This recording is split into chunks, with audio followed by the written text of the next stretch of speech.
Assalamualaikum warahmatullahi wabarakatuh. Perkenalkan, namaku Parji. Aku sudah menikah. Istriku bernama Siti. Kami tinggal di sebuah desa kecil di daerah Wonogiri, tidak terlalu jauh dari kawasan hutan Donoloyo. Aku kerja sebagai karyawan di sebuah bengkel motor di kota. Sementara Siti kadang bantu-bantu ibuku di rumah. Kejadian ini terjadi kisaran tahun 2011. Hari itu, aku lembur sampai malam. Bengkel lagi rame, banyak motor harus selesai hari itu juga. Dari pagi sampai hampir tengah malam, tanganku tidak berhenti pegang kunci, obeng, dan oli. Siti ikut menunggu di bengkel. Kami memang berangkat bersama naik motor dari rumah. Rencananya mau pulang sore, terus jalan-jalan sebentar di kota. Tapi tidak jadi karena pekerjaan molor. Sekitar jam 11 malam, bengkel baru benar-benar tutup. Teman-teman sudah pulang duluan. Tinggal aku, Siti, dan bos yang lagi menutup rolling door. Bosku sempat menepuk bahuku. "Jih, hati-hati ya pulangnya. Sudah malam. Kalau bisa jangan lewat hutan Donoloyo," katanya pelan. Aku cuma mengangguk. Dalam hati aku langsung agak tidak tenang. Soalnya, kalau tidak lewat jalan yang dekat hutan Donoloyo, kami harus memutar jauh. Waktu itu, bensin mepet, dompet juga lagi tipis. Tidak mungkin menginap di kota. Motor tua Supra itulah satu-satunya harapan kami. Keluar dari kota, suasana masih lumayan hidup. Lampu-lampu toko masih ada yang terang, beberapa warung masih buka. Mobil dan truk sesekali lewat. Siti duduk di jok belakang, memeluk pinggangku. "Mas, kita lewat mana?" tanyanya pelan. "Lewat jalan biasa, Ti. Lewat Donoloyo. Kalau muter, bensin tidak cukup," jawabku jujur. Siti tidak langsung menjawab. Tapi pelukannya terasa lebih erat. Aku tahu, dia juga sudah sering dengar cerita tentang hutan Donoloyo. Sejak kecil aku sudah tahu kalau hutan Donoloyo itu terkenal wingit. Banyak orang bilang itu bukan sekadar hutan biasa. Di sana ada makam-makam tua, tempat orang-orang tertentu nyepi, dan banyak cerita tentang penampakan makhluk besar hitam yang sering menampakkan diri di malam hari. Motor kami terus melaju meninggalkan keramaian kota. Lampu-lampu rumah makin jarang. Udara terasa lebih dingin. Jam di HP menunjukkan hampir jam setengah 12 malam. "Mas, kok sepi banget ya?" kata Siti pelan. "Iya, sudah malam soalnya." "Tenang, yang penting kita pelan-pelan. Bentar lagi masuk daerah hutan," jawabku. Mencoba tenang. Padahal, jujur saja, dadaku mulai tidak enak. Jalanan di depan sudah mulai gelap. Pohon-pohon tinggi tampak dari kejauhan, berbaris di kiri kanan jalan, menandakan kami akan segera masuk kawasan hutan Donoloyo. Begitu benar-benar masuk area hutan, suasana langsung berubah. Lampu jalan hampir tidak ada. Hanya ada beberapa titik lampu kuning redup yang jaraknya jauh satu sama lain. Di kiri kanan, pepohonan besar berdiri rapat. Ada pohon jati, bambu, dan beberapa pohon besar lain yang tidak kukenal namanya. Aku otomatis menurunkan kecepatan motor. Jalannya agak menurun dan sedikit berkelok. Asap tipis seperti kabut menggantung rendah di atas aspal. Udara yang tadi hanya dingin, sekarang terasa lembab dan berat. Suara malam di hutan itu aneh. Biasanya di kampung, kita masih bisa dengar suara jangkrik, burung malam, atau hewan lain. Tapi di situ, suasananya terlalu sepi. Sampai-sampai suara mesin motorku terdengar sangat jelas dan menggema pelan. Siti makin mengeratkan pelukannya. "Mas, jangan lama-lama di sini ya. Aku nggak enak perasaan," bisiknya tepat di telingaku. "Iya, sabar. Jalannya juga gelap. Kita nggak bisa ngebut," jawabku pelan. Aku berusaha fokus ke jalan di depan, hanya mengandalkan cahaya lampu motor yang tidak terlalu terang. Di tengah fokus itu, aku merasa seperti ada yang memperhatikan. Leher belakangku tiba-tiba berat, bulu kuduku berdiri. Rasanya seperti ada banyak mata yang memperhatikan dari balik pepohonan gelap. Aku mencoba mengabaikannya. Mulutku komat kamit membaca istighfar. "Allah, jaga kami di jalan ini," bisikku dalam hati. Beberapa puluh meter kemudian, dari ujung cahaya lampu motor, aku seperti melihat sesuatu bergerak di pinggir jalan. Sekilas saja, seperti bayangan besar yang cepat sekali menepi. Refleks aku mengurangi gas. "Mas, kenapa?" Siti langsung bertanya. "Nggak apa-apa, tadi kayak ada binatang nyebrang." Jawabku, meski di hati aku tahu bentuknya tadi bukan seperti kucing atau anjing. Semakin masuk ke tengah hutan Donoloyo, perasaan tidak enak itu makin kuat. Rasa diawasi itu tidak hilang, justru makin jelas. Aku bisa merasakan ada sesuatu yang mengikuti. Entah dari belakang, entah dari atas pohon, entah dari mana. Yang jelas, suasana malam itu bukan sekedar sepi. Ada sesuatu yang lain. Sesuatu yang tidak kelihatan, tapi bisa dirasakan. Saat itu, aku belum tahu kalau beberapa menit lagi, aku dan Siti bukan cuma merasa diawasi, tapi benar-benar akan melihat sosok yang selama ini cuma jadi bahan cerita orang kampung. Sosok besar, hitam, dan mengerikan. Sosok yang malam itu mulai mendekati kami pelan-pelan di hutan Donoloyo yang sunyi. Motor terus melaju pelan di tengah hutan Donoloyo yang gelap. Lampu motor tua itu seperti dipaksa bekerja lebih keras menembus kabut tipis yang turun di permukaan jalan. Aku menelan ludah. Tenggorokanku terasa kering. Tangan kiriku beberapa kali menyeka keringat di dahi, padahal udara malam sedang dingin. Tiba-tiba, dari arah kiri terdengar suara. Krek, krek. Seperti ada yang menginjak ranting kering. Berat, pelan, teratur. Siti langsung merapatkan tubuhnya ke punggungku. "Mas, kamu dengar nggak?" Suaranya pelan, hampir seperti berbisik. "Iya, diam dulu, Ti," jawabku lirih. Aku mencoba tidak menoleh. Fokusku ke jalan. Tapi suara itu makin jelas.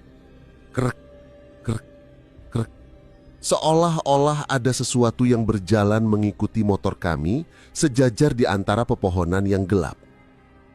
Angin malam yang tadi dingin tiba-tiba terasa aneh. Ada hembusan angin yang rasanya panas. Bukan panas seperti siang hari, tapi seperti nafas hangat yang ditiupkan dari jarak dekat. Leherku terasa makin berat. Bulu kudukku berdiri dari tengkuk sampai punggung. Aku bisa mencium bau yang sangat tidak enak. Bau anyir bercampur amis seperti bau darah dan bangkai yang sudah lama tidak dikubur. Bau itu datang tiba-tiba, kuat sekali, sampai membuat perutku mual. Siti menutup hidungnya dengan jilbab. "Mas, baunya apa ini? Mas, aku takut." Suaranya mulai bergetar. Aku mencoba tetap tenang walau jantungku berdebar sangat kencang. "Baca ayat kursi, Ti, pelan-pelan saja di dalam hati," kataku pelan. Aku sendiri membaca istighfar dan sholawat, berulang-ulang. "Allah, lindungi kami."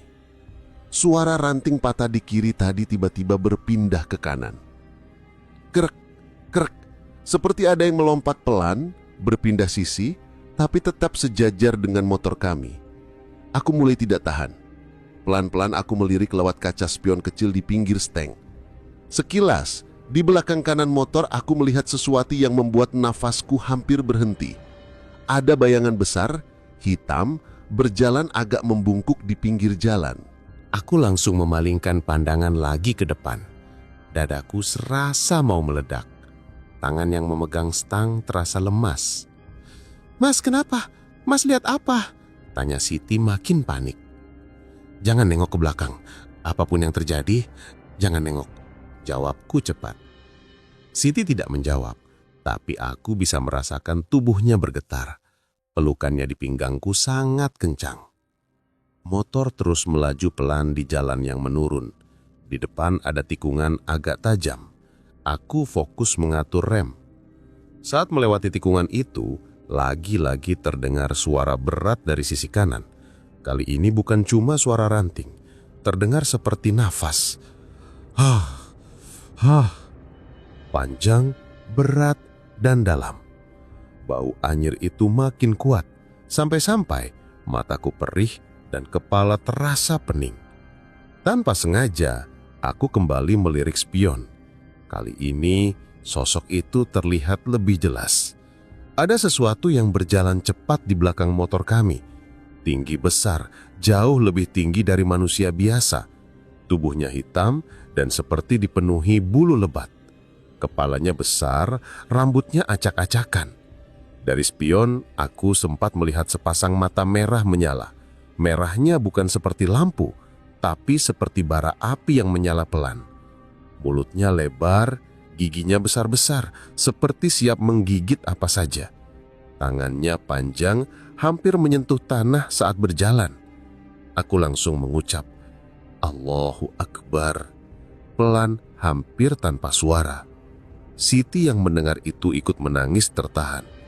Mas, jangan bercanda. Mas, jangan bilang di belakang ada apa-apa. Shh, jangan nengok, Ti. Pokoknya jangan nengok, jawabku cepat. Tanganku gemetar saat memegang stang. Padahal aku harus tetap mengatur gas dan rem karena jalanan mulai berlubang dan gelap. Sosok itu terus mengikuti dari belakang. Kadang aku merasa jaraknya dekat sekali. Bayangannya sesekali masuk ke dalam cahaya lampu motor, lalu menghilang lagi di sisi jalan yang gelap. Di satu titik, motor tiba-tiba terasa berat. Seperti ada yang menumpang di belakang. Padahal di jok belakang hanya ada Siti. Mesin motor meraung kecil, seperti dipaksa menarik beban lebih berat dari biasanya. Padahal gigi sudah kuganti, gas sudah kutambah, tapi lajunya tetap pelan.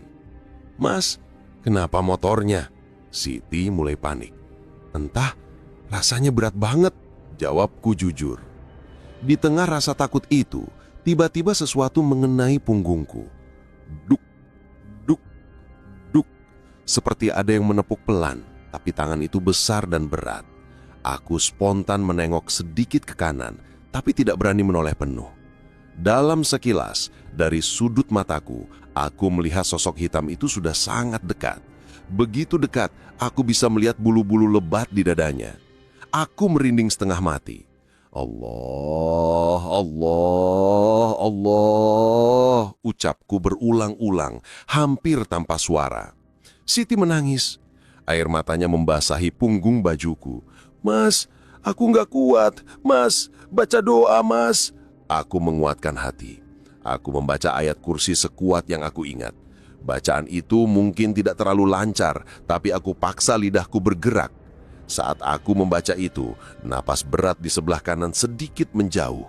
Suara langkah berat itu terdengar lagi dari ranting-ranting. Seperti sosok itu agak minggir, tapi tidak benar-benar pergi. Hutan Donoloyo belum selesai kami lewati. Di depan masih ada beberapa tikungan dan tanjakan kecil.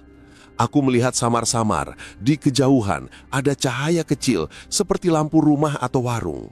Itu artinya ujung hutan sudah dekat. Ti, sabar ya, sedikit lagi. Di depan ada rumah warga, kataku pelan.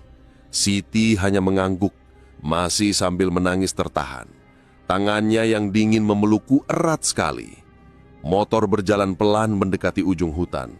Tapi aku bisa merasakan, sosok besar itu belum benar-benar pergi. Bau anyirnya masih samar tercium. Suara napas beratnya sesekali terdengar di telinga. Begitu kami mendekati cahaya lampu di ujung hutan, aku berharap semuanya selesai. Aku berharap begitu keluar dari area gelap, sosok itu hilang. Tapi malam itu, harapanku salah. Karena saat motor kami mulai keluar dari kawasan hutan dan masuk ke jalan desa yang sudah ada beberapa rumah, perasaan diawasi itu tidak hilang, justru ada rasa lain. Rasa seperti sesuatu ikut keluar bersama kami. Bukan cuma mengganggu di tengah hutan Donoloyo, tapi seolah-olah sosok itu memutuskan untuk mengikuti kami. Bukan hanya sampai ujung hutan, tapi sampai ke kampung, sampai ke rumah. Begitu keluar dari kawasan hutan Donoloyo, aku langsung menarik napas panjang. Di depan sudah mulai terlihat rumah-rumah warga, meski jaraknya masih berjauhan dan banyak bagian jalan yang tetap gelap. Ada 1-2 rumah yang lampunya masih menyala redup. Ada juga suara anjing menggonggong dari kejauhan. Harusnya di titik ini aku merasa lebih tenang, tapi entah kenapa dadaku tetap sesak. Perasaan diawasi itu tidak hilang. Bau anyir yang menusuk hidung tadi memang sedikit berkurang, tapi sesekali masih tercium samar, terbawa angin dari belakang. Siti masih memeluk pinggangku erat. Mas, sudah keluar hutannya ya? Tanyanya pelan, suaranya serak karena habis menangis. Ya, ini sudah lewat. Itu, sudah mulai ada rumah. Jawabku mencoba terdengar normal. Tapi dalam hati aku jujur saja, aku masih takut menoleh ke belakang. Aku tidak berani lihat spion lagi. Motor kami terus melaju menyusuri jalan desa. Lampu rumah-rumah sederhana mulai tampak lebih sering. Beberapa tiang listrik berdiri di tepi jalan, walau tidak semuanya terpasang lampu. Saat melewati sebuah tikungan, seekor anjing tiba-tiba berlari keluar dari pekarangan rumah orang. Anjing itu menyala keras sekali. Bulu di punggungnya berdiri. Dia bukan menggonggong ke arah motor kami, tapi ke arah belakang, ke jalan yang baru saja kami lewati. "Mas, anjingnya kayak marah banget ya?" kata Siti lirih. Aku menelan ludah. "Sudah, jangan dipikirin. Kita sebentar lagi sampai," jawabku, tapi mataku sempat melirik ke spion. Di sana, sekilas, aku melihat sesuatu. Bukan jelas, tapi seperti bayangan besar yang berjalan di sisi jalan, agak jauh di belakang motor kami. Seperti sosok tadi belum benar-benar menghilang. Aku langsung memalingkan pandangan lagi ke depan. Jantungku serasa berpacu. Perjalanan dari ujung hutan ke desaku sebenarnya tidak terlalu jauh. Biasanya hanya butuh sekitar 20 menit dengan kecepatan normal. Tapi malam itu rasanya lama sekali. Setiap melewati kebun gelap, aku merasa ada yang mengikuti dari samping. Setiap melewati pohon besar di pinggir jalan, aku merasa ada yang berdiri di belakang batang pohon itu memperhatikan kami lewat. Bau anyir muncul lagi beberapa kali. Sesekali terdengar suara seperti nafas berat tertiup angin. Beberapa anjing di pinggir jalan menggonggong tanpa sebab yang jelas mengarah ke belakang kami. Akhirnya, lampu-lampu rumah di desaku mulai tampak. Ada musola kecil di ujung gang. Lampunya menyala remang-remang. Di dekatnya, ada pohon besar yang sejak kecil sudah sering membuatku merinding. Rumahku berada agak ke dalam. Halamannya tidak terlalu luas, tapi cukup untuk memarkir satu motor dan menjemur pakaian. Di samping rumah ada rumah ibuku. Kami tinggal bersebelahan. Saat masuk ke halaman, aku sengaja tidak melihat ke belakang. Aku langsung mematikan mesin motor dan menurunkan standar. Siti buru-buru turun, tapi kakinya goyah. "Mas, kok rasanya kaki lemas semua?" katanya pelan. "Ya sudah, masuk dulu. Aku kunci motor dulu," jawabku. Siti jalan cepat masuk ke rumah, tapi sebelum masuk, dia sempat berhenti sebentar di teras. "Mas, kamu nggak merasa aneh? Dari tadi kayak ada yang ikut," ucapnya lirih. Aku memandang wajahnya. Matanya masih sembab, tapi tatapan takutnya sangat jelas. "Ya, aku juga merasa gitu. Tapi sudah, nanti dulu. Yang penting kita sudah di rumah," kataku, meski suaraku sendiri terdengar ragu. Setelah Siti masuk, aku menoleh pelan ke arah jalan. Malam begitu sunyi. Lampu di depan musola remang. Angin malam bertiup pelan, menggerakkan daun-daun pisang di belakang rumah tetangga. Tidak ada siapa-siapa di jalan. Tidak ada bayangan orang lewat. Tapi di ujung pandanganku, di dekat pohon besar di ujung gang, aku seperti melihat sesuatu. Sekilas saja. Seperti sosok tinggi, besar, berdiri di samping batang pohon, sedikit menunduk. Seolah memperhatikan rumahku dari jauh. Aku mengerjap. Saat kulihat lagi, bayangan itu sudah tidak ada. Aku buru-buru masuk rumah dan mengunci pintu. Di dalam, Siti sudah duduk di tepi kasur, masih dengan pakaian lengkap. Wajahnya pucat. "Aku masih mencium baunya, Mas," katanya pelan. "Bau tadi kayak ke bawah sampai sini." Aku menarik nafas dalam-dalam. Di dalam rumah pun hidungku masih bisa menangkap bau aneh yang samar. Tidak sekuat di hutan, tapi tetap ada. Ibu mengetuk pintu penghubung dari rumah sebelah. "Ji, Ti, kalian baru pulang? Kok malam banget?" Suara ibu terdengar cemas. Aku buru-buru membukakan pintu kecil di samping. "Iya, Bu. Tadi lembur di bengkel," jawabku. Mencoba terdengar biasa. Ibu menatap wajahku dan Siti, lalu mengernyit. "Kalian kok pucat sekali? Kalian lewat mana?" Lewat Donoloyo, Bu," jawabku pelan. Ibu langsung diam. Matanya menatapku tajam beberapa detik, lalu menghela napas. "Makanya, kalau sudah malam banget jangan lewat situ," Udah sana. Sholat dulu kalau belum. Habis itu baca doa, baru tidur, kata ibu. Kemudian kembali ke rumahnya sambil menggeleng pelan. Setelah ibu pergi, aku dan Siti saling pandang. Kami berdua tahu ada sesuatu yang tidak beres malam itu. Aku mengambil wudhu di kamar mandi belakang. Airnya dingin, tapi justru membuat kepalaku sedikit lebih ringan. Setelah itu aku sholat Isya yang tadi sempat tertunda. Lalu berdoa agak lama. Siti juga sholat di sebelahku. Suaranya lirih saat membaca doa. Sesekali tersendat seperti menahan tangis. Setelah selesai, kami berbaring di kasur. Lampu kamar sengaja tidak kupadamkan, hanya kurudupkan.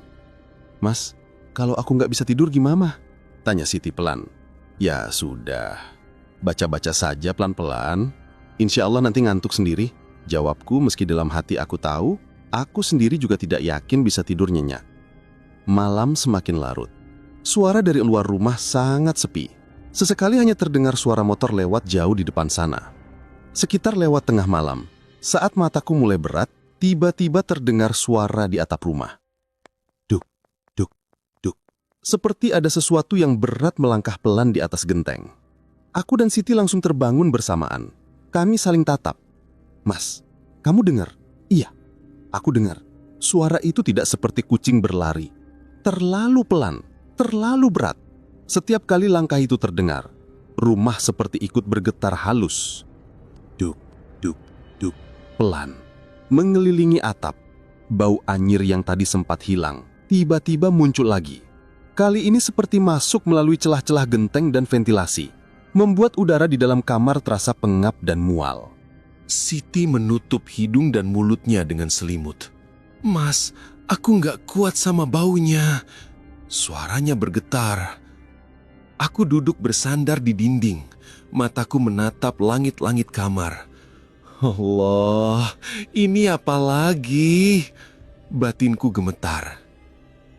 Tiba-tiba, lampu kamar berkedip pelan, menyala, meredup, menyala lagi. Di saat yang sama, terdengar suara seperti sesuatu yang menggores pelan di dinding luar rumah. Serek, serek. Seperti kuku panjang menggaruk tembok. Siti langsung memegang lenganku erat. Mas, kayak ada yang jalan di dinding luar. Aku mencoba membaca ayat kursi dan beberapa surat pendek lain dengan suara pelan. Lidahku kaku, tapi aku paksa terus membaca. Suara langkah di atas genteng mulai bergerak ke arah bagian rumah yang tepat di atas kamar kami. Duk, duk, lalu berhenti. Sesaat kemudian, terdengar suara napas berat. Seperti ada sesuatu yang sedang berjongkok di atas, tepat di atas langit-langit kamar kami. Bau anyir semakin kuat. Mataku berair, bukan karena menangis, tapi karena perih oleh bau yang terlalu menusuk. Di luar kamar, dari arah dapur terdengar suara panci bergeser pelan, seperti ada yang menyentuh perlahan, lalu diam.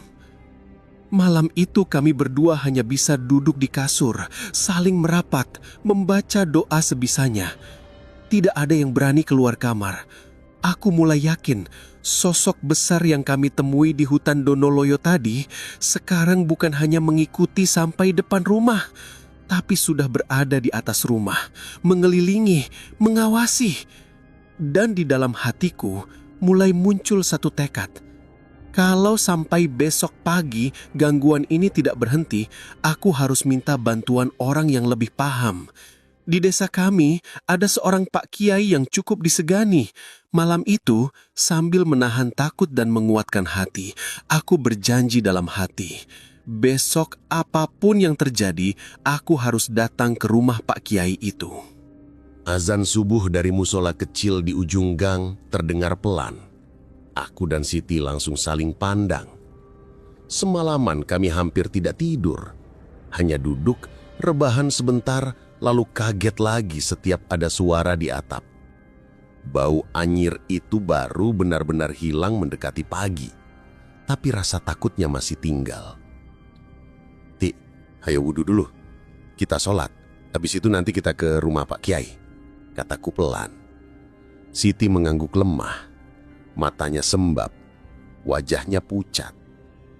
Kami sholat subuh dengan badan masih gemetar. Setelah itu, aku mencoba memejamkan mata sebentar. Tapi bayangan sosok besar di hutan Donoloyo terus muncul. Tidak lama, ibu datang dari rumah sebelah. "Assalamualaikum, Parji, Siti." "Waalaikumsalam, Bu," jawabku sambil membuka pintu samping. Ibu membawa teh hangat dan singkong rebus. Tapi bukannya tersenyum, ia malah menatap kami dengan cemas. "Kalian kok puncet sekali? Lewat mana tadi malam?" "Lewat Donoloyo, Bu," jawabku pelan. Ibu langsung diam beberapa detik. Pantes, semalam ibu dengar suara di atap. Berat, bukan kayak kucing. "Sudah, nanti siang ke rumah Pak Kiai saja, jangan ditunda," kata ibu pelan. Aku mengangguk. Memang itu rencanaku dari semalam.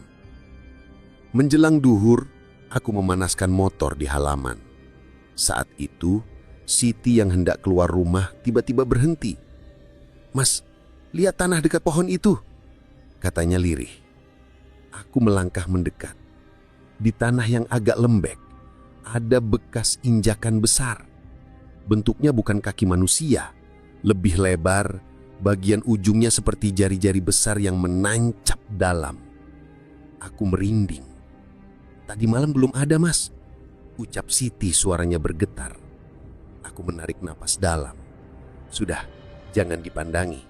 Kita berangkat sekarang," kataku sambil mengajaknya naik motor. Perjalanan ke rumah Pak Kiai sekitar 15 menit.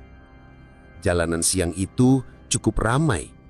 Tapi anehnya, sesekali aku masih merasa seperti ada yang memperhatikan dari belakang. Siti memeluk pinggangku erat. "Mas, rasanya belum benar-benar lepas ya?" bisiknya. "Ya, makanya kita ke Pak Kiai, biar tuntas," jawabku pelan. Rumah Pak Kiai berada di kampung sebelah. Halamannya bersih, ada musolah kecil di samping rumah. Di teras, seorang lelaki tua berjenggot putih sedang duduk memegang tasbih. "Assalamualaikum, Yai," sapaku pelan. "Waalaikumsalam. Nah, ini Parji ya. Masuk, Nak. Ini istrinya," katanya dengan suara tenang. Kami duduk di ruang tengah. Pak Kiai menatap kami bergantian, lalu menghela napas pelan. "Kelihatan sekali kalian ini kecapean. Sudah, cerita pelan-pelan. Semalam ada apa?" Aku mulai cerita dari awal. Lembur di bengkel, pulang lewat hutan Donoloyo, sosok besar di spion, bau anyir, nafas berat, langkah di atap, sampai bekas injakan di samping rumah. Siti sesekali menambahkan bagian yang aku lupa. Pak Kiai hanya mengangguk pelan, sesekali menutup mata sebentar, lalu membuka lagi. Setelah aku selesai, suasana hening beberapa detik. "Yang kalian temui itu bukan jin kecil-kecilan," kata Pak Kiai pelan. "Itu genderuwo, besar, kuat, dan semalam kalian pulang dalam keadaan lelah, takut, kurang doa, jadi gampang diikuti." Aku menunduk, dadaku sesak. Dari kecil aku sering dengar kata genderuwo, tapi baru sekarang benar-benar bertemu. "Terus gimana, Yai?" tanya Siti lirih. Pak Kiai menatap kami serius. "Insya Allah bisa dilepas, tapi kalian juga harus ikut jaga diri. Jangan hanya mengandalkan orang lain. Jaga sholat, jangan lupa doa kalau keluar rumah, terutama kalau lewat tempat wingit." Kami mengangguk pelan. Pak Kiai mengambil sebotol air mineral, segelas kosong, dan beberapa lembar daun bidara kering. "Kalian duduk yang tenang.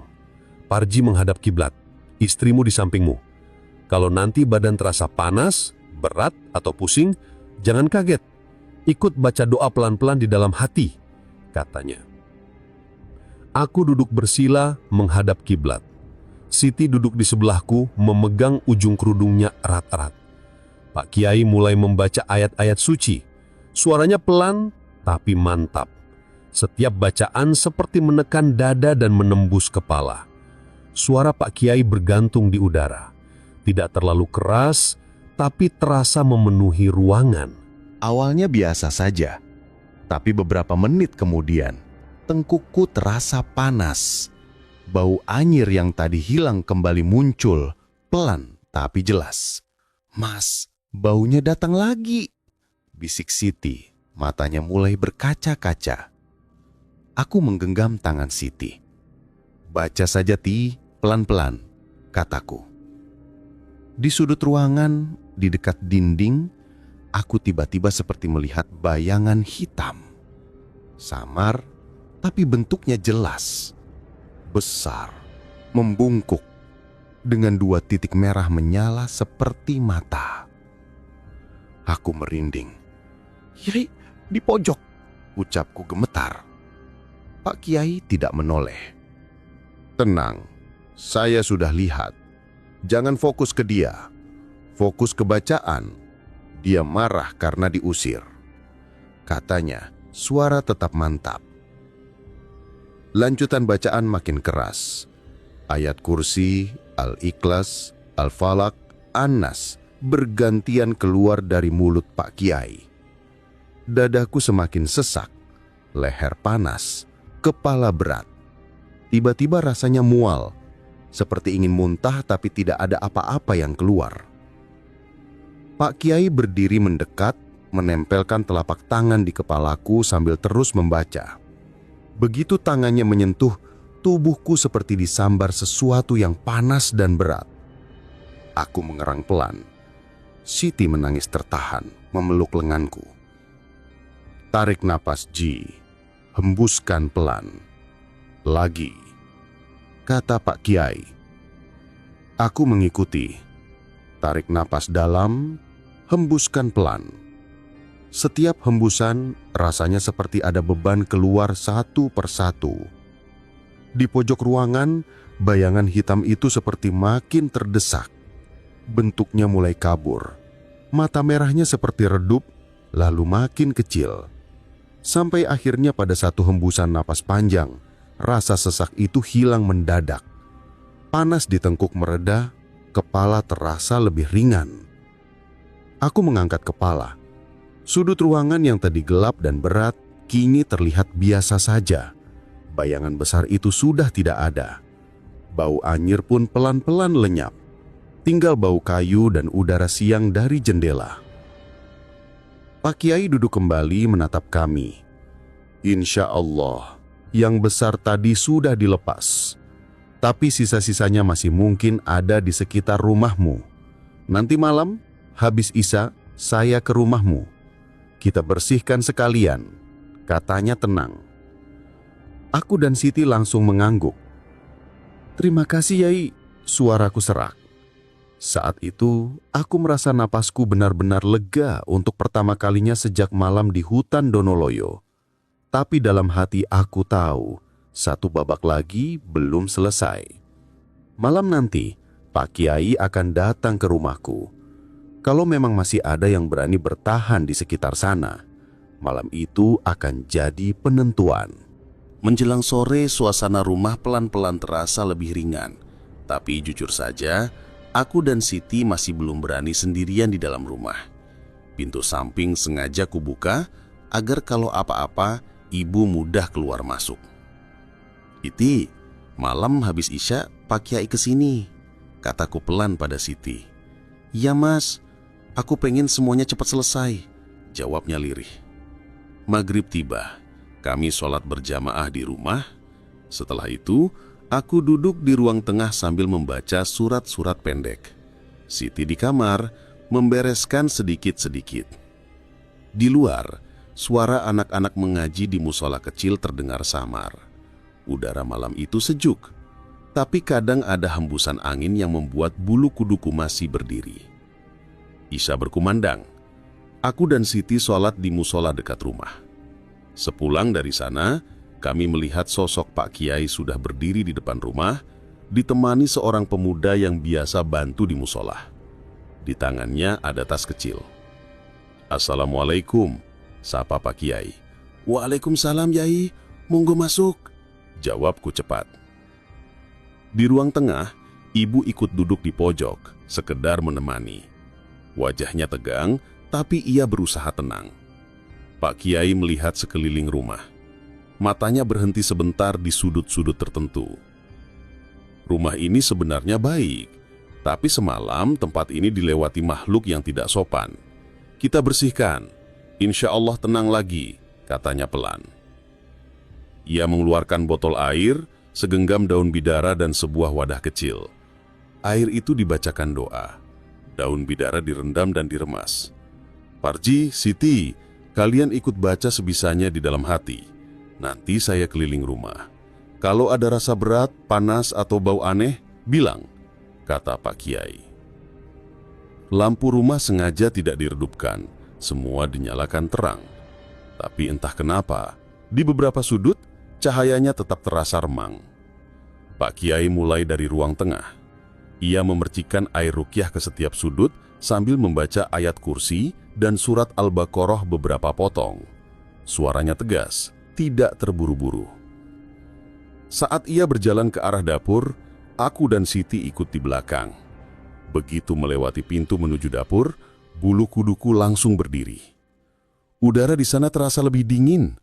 Padahal dapur itu tertutup, tidak ada kipas, tidak ada jendela terbuka. Mas, baunya datang lagi, bisik Siti, menutup hidung. Aku juga mencium bau yang sama. Anyir, amis, dan pengap. Pak Kiai berhenti di dekat pintu belakang. Di situ ada jendela kecil yang menghadap ke pohon pisang di samping rumah. Tempat kami tadi pagi melihat bekas injakan besar. Tiba-tiba, kaca jendela itu berembun dari dalam. Seperti ada sesuatu yang menghembuskan napas berat dari luar. Bau anyir makin kuat. Siti menjerit pelang dan memeluk lenganku. Mas, ada di luar. Aku menatap jendela itu. Di sela-sela embun, sekilas aku melihat sesuatu. Bayangan hitam, besar, menutupi hampir semua kaca. 2 titik merah menyala tampak di sana. Mata itu menatap lurus ke dalam dapur. Menatap kami. Pak Kiai mengangkat suaranya. Bismillah, kamu bukan tuan rumah di sini. Jangan ganggu keluarga ini lagi. Kembalilah ke tempatmu. Ia memercikan air ke arah jendela sambil membaca ayat kursi dan beberapa doa lain. Begitu air menyentuh kaca, terdengar suara seperti geraman tertahan. Grrr, grrr. Jendela bergetar pelan, seolah ada sesuatu yang menahan dari luar. Kaca jendela yang berembun tiba-tiba tampak seperti digaruk dari luar. Srek, srek. Bekas goresannya tidak terlihat jelas, tapi suaranya membuat bulu kuduk kami benar-benar berdiri. Pak Kiai tidak berhenti membaca. Pemuda yang bersamanya ikut membaca surat Al-Ikhlas, Al-Falaq, dan An-Nas berulang kali. Di atas dapur, dari arah atap terdengar suara langkah berat lagi. Duk, duk, duk. Seperti ada sesuatu yang berputar di atas rumah, mondar-mandir, gelisah. Ibu yang duduk di ruang tengah memegang tasbihnya erat-erat.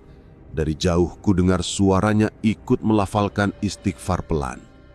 Aku merasakan dadaku berat, tapi tidak sekuat waktu di rumah Pak Kiai tadi siang. Rasanya lebih seperti tekanan dari luar, bukan dari dalam badan. Pak Kiai berpindah ke ruang tengah lagi. Ia menyuruh kami duduk di tengah ruangan. Sekarang kita baca bersama di sini. Biasanya kalau yang begini, dia masih berusaha bertahan di luar. Kalau tidak kuat, nanti pergi dengan sendirinya. Jelasnya. Kami duduk melingkar. Pak Kiai memimpin bacaan. Ayat kursi, Al-Baqarah bagian awal dan akhir, lalu surat-surat pendek. Suaranya memenuhi seluruh rumah. Di sela-sela bacaan, beberapa kali terdengar suara dari luar. Seperti ranting patah, seperti batu kecil terlempar mengenai genteng, seperti sesuatu lompat dari atap ke tanah. Bau anyir muncul, menghilang, muncul lagi, lalu makin lama makin tipis. Aku menutup mata sebentar, tetap ikut membaca. Di kepala, terlintas jelas lagi kejadian di hutan Donoloyo. Jalan gelap, kabut tipis, napas berat di belakang, mata merah di spion. Air menetes di ujung mataku. Bukan hanya karena takut, juga karena merasa bodoh. Seandainya malam itu aku lebih siap, lebih tenang, lebih banyak doa, mungkin kami tidak akan sejauh ini ketampelan. Bacaan berlangsung cukup lama, mungkin sekitar setengah jam, tapi rasanya panjang. Perlahan-lahan, suasana rumah berubah. Udara yang tadi dingin menusuk, kini terasa hangat. Bau anyir benar-benar hilang, digantikan bau air yang sedikit wangi daun dan kayu. Dari arah dapur, kini hanya terdengar suara malam biasa. Tidak ada lagi napas berat di jendela. Pak Kiai pelan-pelan menurunkan suaranya, lalu menutup bacaan dengan doa. Kami semua mengaminkan, menunduk lelah, tapi lega. Insya Allah, yang mengganggu tadi sudah pergi. Dia bukan makhluk kecil, tapi kalau dilawan dengan ayat dan doa, dia tidak akan betah. Yang penting, kalian jangan sampai lalai lagi, kata Pak Kiai. Aku mengangguk kuat-kuat. Berarti sudah aman, Yai? Tanyaku pelan. Insya Allah. Tapi kalian tetap jaga rumah ini dengan bacaan. Baca surat Al-Baqarah di rumah. Minimal potongan awal dan akhirnya. Jangan biarkan kosong dari zikir, jawabnya. Siti mengusap air matanya. Terima kasih, Yai. Kalau tidak dibantu, kami mungkin sudah tidak berani tinggal di sini, ucapnya lirih. Pak Kiai tersenyum tipis. Yang menolong itu bukan saya, Nak. Allah yang menolong. Saya cuma perantara. Kalian yang harus lebih dekat samanya. Malam itu, setelah Pak Kiai pulang, rumah terasa berbeda. Lebih tenang, lebih ringan. Saat berbaring di kasur, aku masih waspada. Tapi tidak ada lagi suara langkah di atap. Tidak ada goresan di dinding, tidak ada bau anyir menyengat. Sebelum memejamkan mata, aku berbisik pada Siti. Mulai sekarang kalau pulang malam, kita jangan lewat Donoloyo lagi kalau bisa. Kalau terpaksa, kita baca doa yang banyak. Jangan ngobrol yang macam-macam di jalan. Jangan kosong. Siti mengangguk pelan. Ya Mas, aku juga kapok. Sekali cukup. Pengalaman semalam saja sudah lebih dari cukup untuk seumur hidup, jawabnya. Malam itu, untuk pertama kalinya setelah kejadian di hutan Donoloyo, aku bisa tidur lebih nyenyak. Meski begitu, setiap kali membayangkan mata merah yang menatap dari jendela dapur, tubuhku masih merinding. Pengalaman itu tidak pernah hilang sampai sekarang. Tapi justru dari sanalah aku belajar banyak tentang rasa takut dan tentang betapa kecilnya manusia tanpa perlindungan dari Allah. Sejak kejadian itu, setiap kali akan keluar rumah, apalagi malam hari, aku dan Siti tidak pernah lupa baca doa.